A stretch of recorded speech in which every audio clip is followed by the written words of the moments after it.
अरे वाह ठीक आहे. क्या बात आहे भाऊ. मला काय वाटतं अजून लोकांना बोलवायला होतं का मदतीला? का रे? नाही मदत झाली असती ना, पटकन झालं असतं. अरे नाही रे आशू, आता सगळं झालंय आपलं तसं. हे बघ मी वरण भात केलाय, लक्ष्मणनी आमटी केली आहे, चंदननी ते पालक पनीर केलंय आणि मी दही पण घेऊन आलोय कोशिंबिरीसाठी. चला दही आणलं आहे. अरे हे काय? अरे कधीपासून हे एवढंच कापलंय? अहो नाही होत, झालंच ऑलमोस्ट. आता काय राहिलं बाकी? अर्ध खाल्लं असशील. अजिबात नाही. अरे काय अजिबात नाही? हे बघ ते मी बाजूला ठेव बाजूला. हो हो.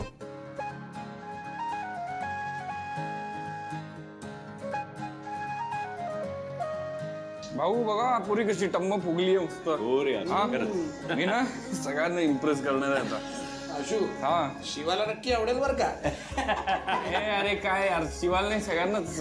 अरे हो आशू, सगळ्यांना आवडतील पण सगळ्यात जास्त शिवाला आवडेल. भाऊ हा पूर्वी पण आपण स्वयंपाक करायचो, हो पण काय कामावरून आलेलो असल्यामुळे ना आपली दमछाक झालेली असायची. खरंय, पण आज बघ ना आपण सगळे किती फ्रेश आहोत. भाऊ कोथिंबीर चिरून झाली. झाली का? येस. अरे वा. आज मी सगळ्यांसाठी अननसाचा शिरा करणार आहे. हा पण लक्ष्मण काका, तुम्ही तर मला पायनॅपल आणायला सांगितलं होतं. आता कौतुक केलं ना भाऊ याचं?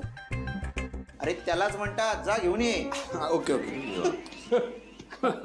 मस्त. बरं भाऊ, माझी कोशिंबीर आता व्हायला झाली. म्हणजे आज अशी कोशिंबीर करतोय ना मी की सगळेजण नुसती कोशिंबीरच खातील. आणि आम्ही काय ते बनवलंय ते? नाही म्हणजे सगळेजण थोडी थोडी कोशिंबीर खातील. काय आशू, मजा येते की नाही? हो मजा तर येते बाबा. है ना? अशी काय असतं ना, एखादी गोष्ट आपण केलेली नसली त्या कामाचा आपल्याला कंटाळा येतो. पण एकदा ते काम आपण शिकलो की मग आपण त्याच्यात रमतो. खरंय.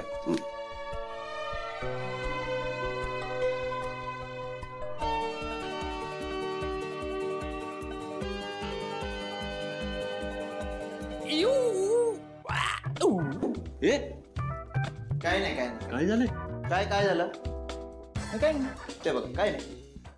तुम्ही समजी जर मागे लागला नसता ना तर ती पाण्यात घसरगुंडी त्याच्यावर मी खेळत नसते. मी म्हणाले होते ना मजा येणार, आली की नाही मजा? उगाच घाबरत होतीस. मग आई तुला कसं वाटतंय? ताई पण मला ना खूप मजा आली. म्हणजे मला इतकं मोकळं वाटतंय ना आता. सगळ्या पूर्ण वर्षाचा स्ट्रेस निघून गेला. आता मी एकदम फ्रेश. हो ऍक्च्युली मी पाहिलं की तुम्ही सगळे एवढे हॅपी होतात ना, नाही तर घरी नुसतं ते कामांमध्ये एकदम सॅड सॅड असतात. आई काय झालं तुला? काय बोलावं तेच कळत नाही. आम्ही असं घराबाहेर पडू ना, असं काहीतरी करू असं कधीच वाटलं नव्हतं. सीताई तुमचे ना मानावे तितके आभार कमी आहेत. खरं तर आज हे तुमच्यामुळे शक्य झालंय आणि तुमच्या कुटुंबामुळे शक्य झालं आणि माझ्या शिवानीमुळे. तिच्यामुळे तुमच्यासारखी देव माणसं आमच्या आयुष्यात आली. असं नाही बोलायचं, हा तुमचा मोठेपण आहे. सीताई वंदी खरं बोलते.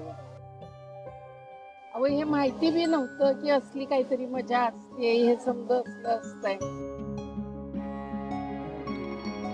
त्यांचं वय बी नव्हतं. त्यांचा बाबा गेला ते कळायचं.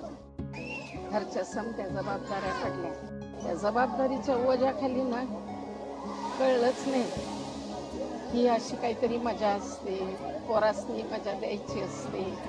पण आज तुमच्यामुळे ही मजा आम्हाला भोगायला मिळाली.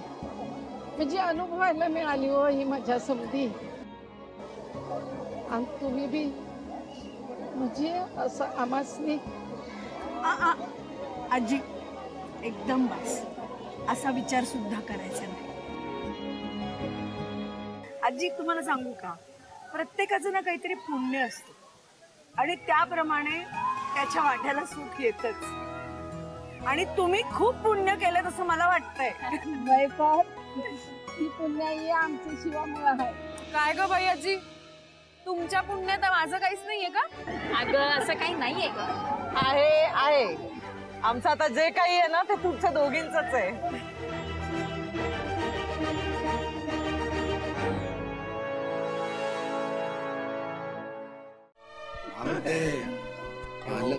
अरे हो अगं दिव्या, नुकत्याच होऊ घातलेल्या एका पालकानं पालक पनीर केलं.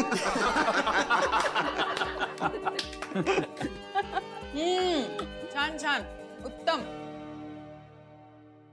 समद्या पुरुषांनी जो काही स्वयंपाक केलाय का नाही आज, तो एकदम मस्त केलाय.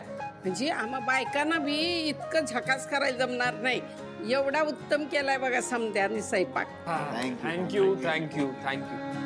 हे आज सगळा असा बेत करण्याचं कारण असं होतं की आम्हाला एकदा किचन मध्ये काम करून बघायचं होतं. सो आम्ही ते केलं. नाही मग मी असं कधीतरी नूडल्स वगैरे करतो, पण त्या 2 मिनिटात होतात ना. असा साखर संगीत स्वयंपाक पहिल्यांदाच केलाय. आणि हा स्वयंपाक करून आम्हाला लक्षात आलं की दिवसभरात आमचं कंबरड मोडलंय जाम. त्यामुळे काय, तुम्ही बायका आहात ना, तुम्ही खूप महान आहात, तुम्ही खूप कष्ट करता. हॅट्स ऑफ आहे तुम्हाला.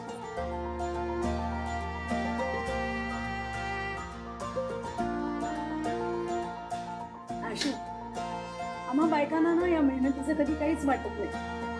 तुम्ही जेवलात, त्याचं कौतुक केलं की मेहनत फळाला येते.